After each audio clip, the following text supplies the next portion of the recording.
محترم حاضرین، شیخ محترم نے قرآن مجید کے تعلق سے بہت ساری باتیں عرض کی آپ کے سامنے۔ اسی موضوع کے تعلق سے چند منٹ میں کچھ مزید گزارشات یا کچھ مزید قرآن و حدیث کی روشنی میں آپ سے گفتگو کروں گا۔ محترم حاضرین، آپ کو معلوم ہے اللہ رب العالمین نے قرآن مجید کے اندر ہمارے لیے ہدایت رکھی ہے۔ رب العالمین قرآن مجید کے اندر ارشاد فرماتے ہیں الا بذکر اللہ تطمئن القلوب، کہ رب العالمین کے ذکر سے دلوں کو اطمینان حاصل ہوتا ہے۔ دوسری جگہ ارشاد فرماتے ہیں وَنُنَزِّلُ مِنَ الْقُرْآنِ مَا هُوَ شِفَاءٌ وَرَحْمَةٌ لِلْمُؤْمِنِينَ، کہ ہم نے قرآن نازل کیا ہے اور اس قرآن کے ذریعے اس قرآن میں تمہارے لیے شفا ہے اور مومنوں کے لیے رحمت ہے۔ دوسری جگہ رب العالمین ارشاد فرماتے ہیں وَلَقَدْ يَسَّرْنَا الْقُرْآنَ لِلذِّكْرِ فَهَلْ مِن مُدَّكِّرٍ، کہ ہم نے قرآن کو آسان کیا ہے ذکر حاصل کرنے کے لیے، ہے کوئی نصیحت حاصل کرنے والا؟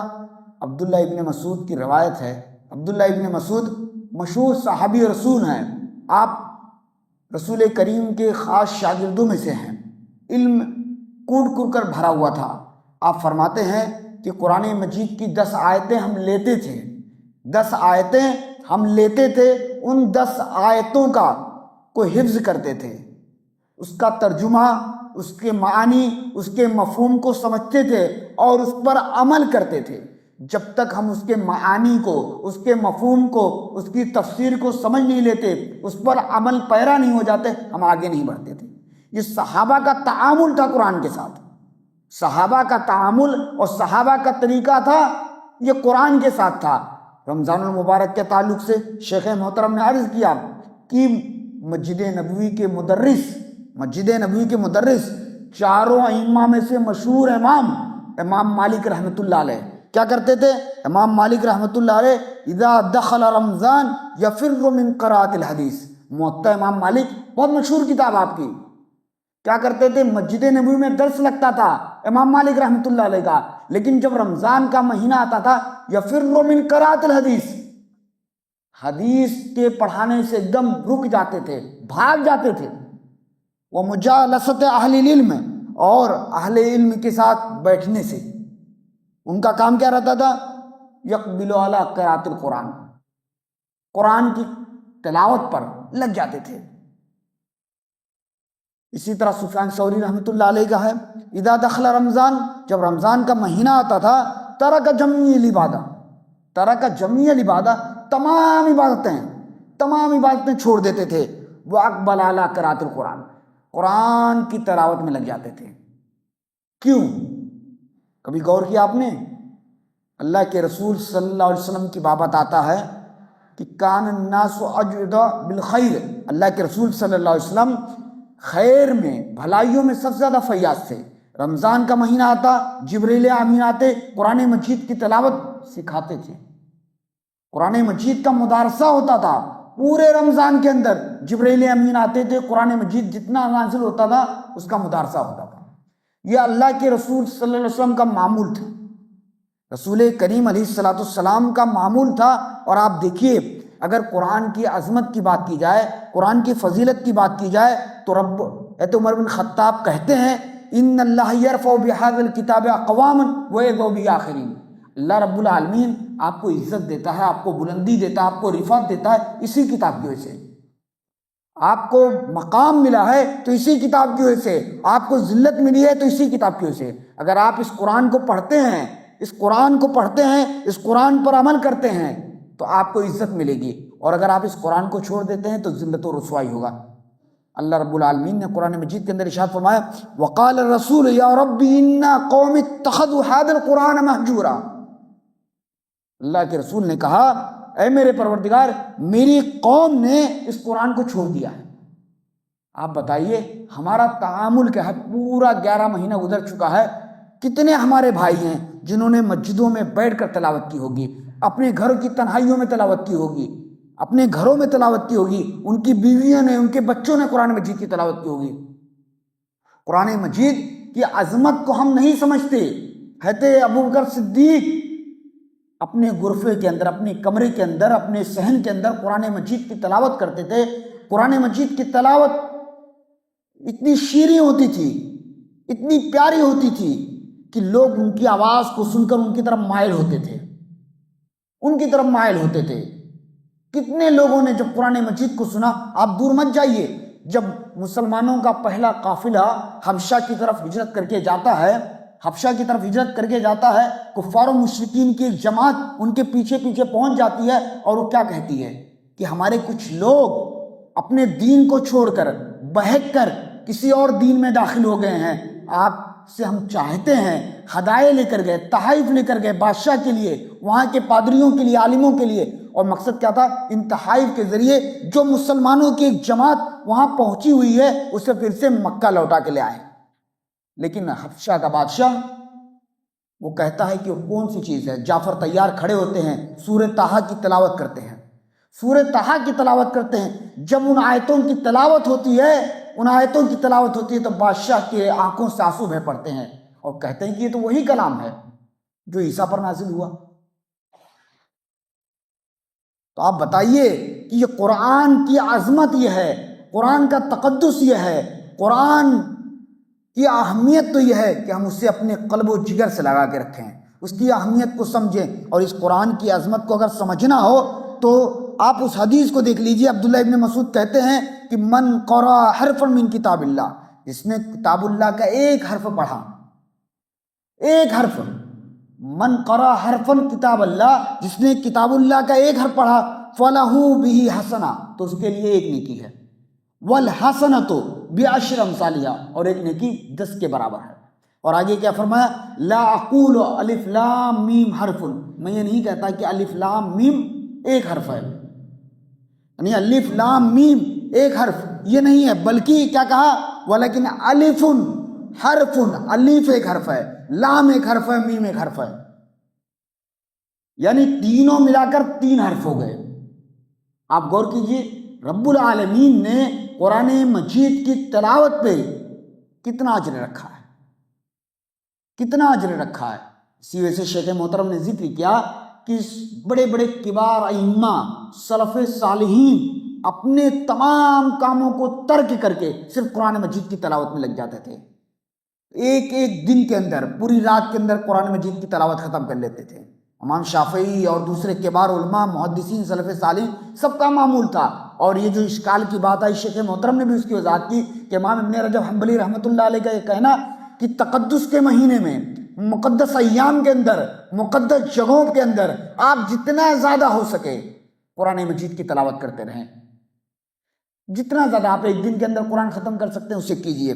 تو میرے بھائی، اللہ کے رسول کی حدیث ہے، تعہد القرآن، قرآن مجید کی دیکھ بھال کرتے رہیے، قرآن مجید کی دیکھ بھال کرتے رہیے۔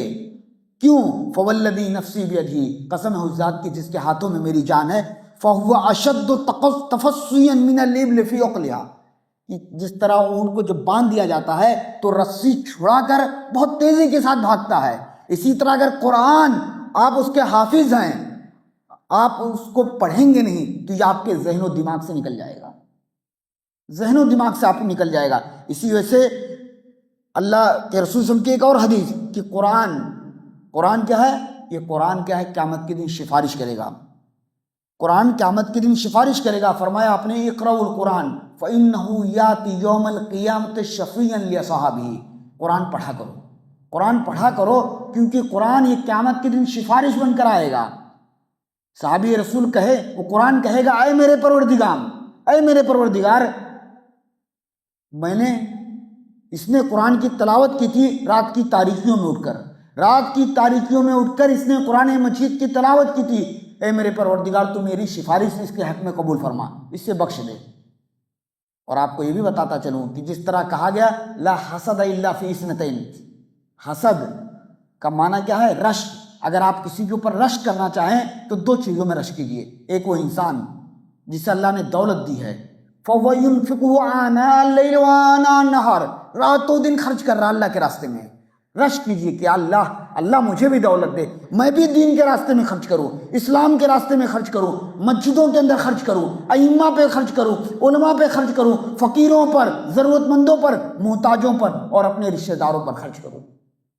میرے بھائی، آج ایک مسئلہ، میں کل کسی کی تحریر پڑھ رہا تھا، وہ تحریر کیا تھی؟ ابھی حال ہی میں آپ لوگوں نے دیکھا ہوگا، نیوز پر سنا ہوگا کہ ہندوستان کے بالی ووڈ کا ایک ایکٹر ہے، وہ 9 کروڑ کے قرض میں ڈوب گیا، اس کا چیک باؤنس ہوا، کورٹ کے اندر اس نے سرنڈر کیا، جیل کی سلاخوں کے پیچھے ہے، جیل کی سلاخوں کے پیچھے ہے۔ بالی ووڈ کی پوری انڈسٹری اس کے تعاون کے لیے کھڑی ہوگی، اس کی قرض کی ادائیگی کے لیے کھڑی ہوئی ہے۔ ایک صاحب نے لکھا، ہم مسلمانوں میں کتنے ایسے لوگ ہیں جنہیں اپنے کسی قریبی، اپنے کسی رشتہ دار، اپنے بھائی کی کبھی فکر ہوئی، کبھی انہوں نے دیکھا کہ میرا بھائی آج وہ پریشان حال ہے، قرض میں ڈوبا ہوا ہے، تو رشتہ داروں نے جمع ہو کر یا مسلمانوں کی کمیونٹی نے جمع ہو کر اپنے اس بھائی کا خیال کیا۔ یہ فکر ہونی چاہیے، جبکہ اسلام نے کیا کہا؟ والغارمین، زکوٰۃ کی ادائیگی میں سے جس طرح 8 قسم کے لوگ ذکر کیے گئے ہیں، اسی میں ایک قسم ہے کہ آپ اپنی زکوٰۃ اپنے اس بھائی کو بھی دے سکتے ہیں جو قرض میں ڈوبا ہوا ہو۔ تو میرے بھائی، یہ بہت بڑا حساس مسئلہ ہے کہ موجودہ صورتحال کے اندر ہمیں یہ دیکھنا چاہیے کہ ہمارا کوئی رشتہ دار ہے، کوئی قریبی ہے، کوئی پڑوسی ہے، وہ مالی مشکلات سے دوچار ہے، تو ہمیں کھڑا ہونا چاہیے، اس کی ہیلپ کرنی چاہیے۔ آج ہم کروڑوں میں کھیلتے ہیں، لاکھوں میں کھیلتے ہیں، تو اگر ہم 10,000 20,000 ہزار روپیہ جمع کر کے اسے 5-10 لاکھ روپیہ دے دیں تاکہ وہ اپنے پاؤں پر پھر سے کھڑا ہو جائے، تو یہ اس چیز پر ہماری توجہ ہونی چاہیے۔ اسی طرح ایک وہ انسان جسے اللہ رب العالمین نے قرآن کی تلاوت سے نوازا، وہ قرآن کی تلاوت رات و دن کرتا ہے، تو ایسے انسان پر رشک کرنا چاہیے۔ ہماری بھی کوششیں ہونی چاہیے کہ ہم قرآن مجید کے اندر قرآن مجید کی برابر تلاوت کرتے رہیں تاکہ ہم اس کا اجر حاصل کر سکیں۔ اسی طرح ایک اور بات،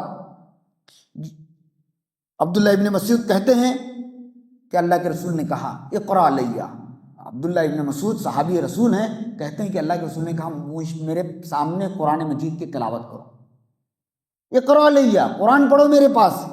میں نے کہا اللہ کے رسول اقرأ علیک وعلیک انزل، میں آپ کے سامنے قرآن پڑھوں جبکہ قرآن تو آپ پر نازل کیا گیا؟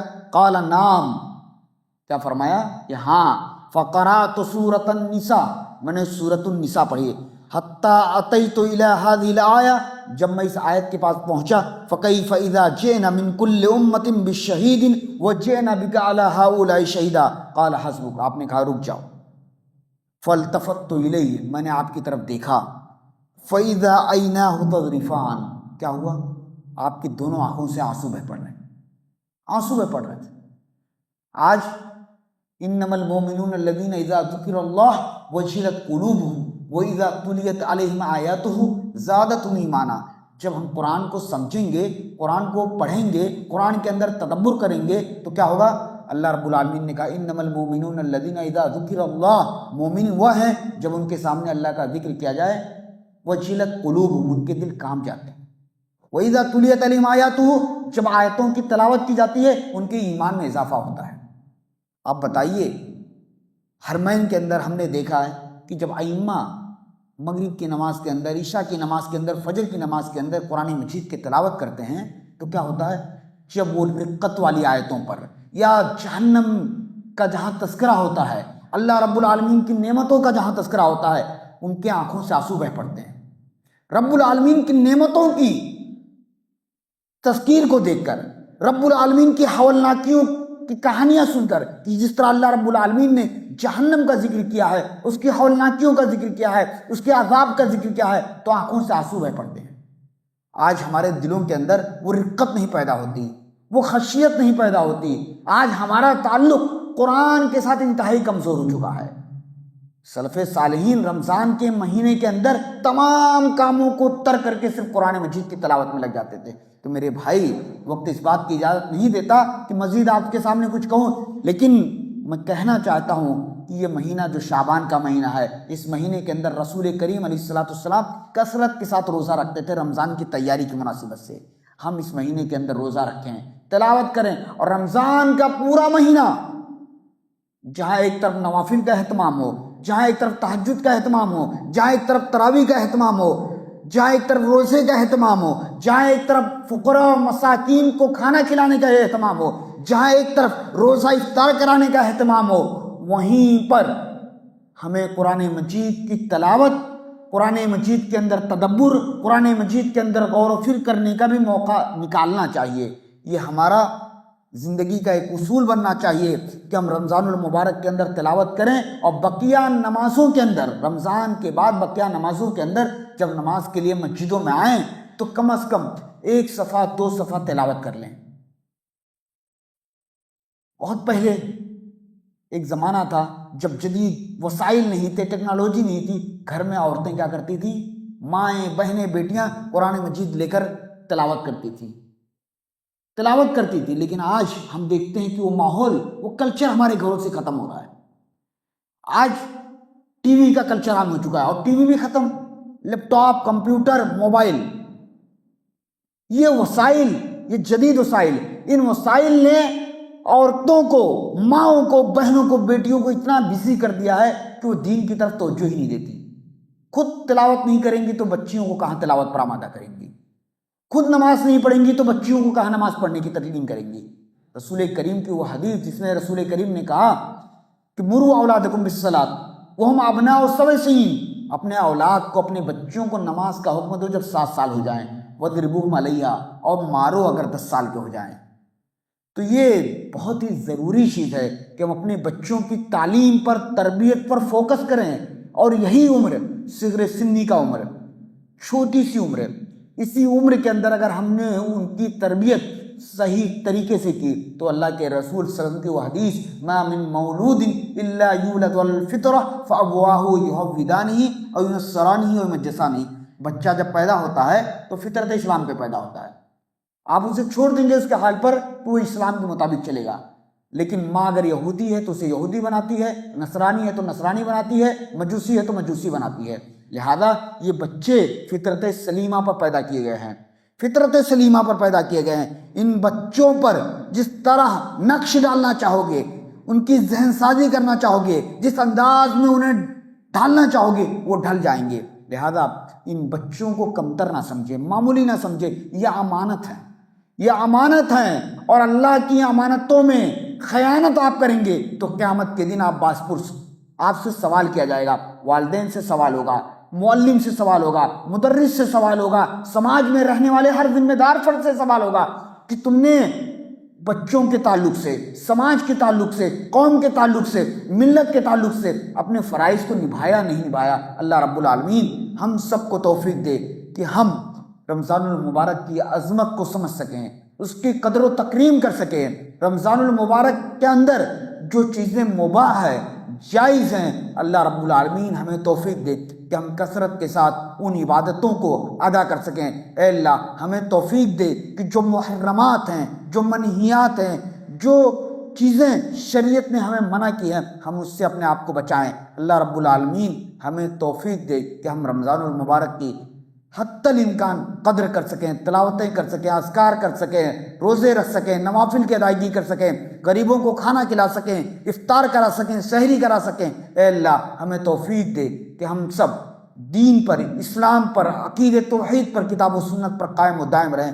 میں اسی کے ساتھ تمام سامعین کا شکریہ ادا کرتا ہوں، ذمہ داران کا شکریہ ادا کرتا ہوں۔ اللہ رب العالمین ہم سب کے اجتماع کو قبول فرمائے، ہم سب کی حاضری کو شرف قبولیت سے نوازے، ہماری اس حاضری کو میزان حسنات میں جمع کر دے۔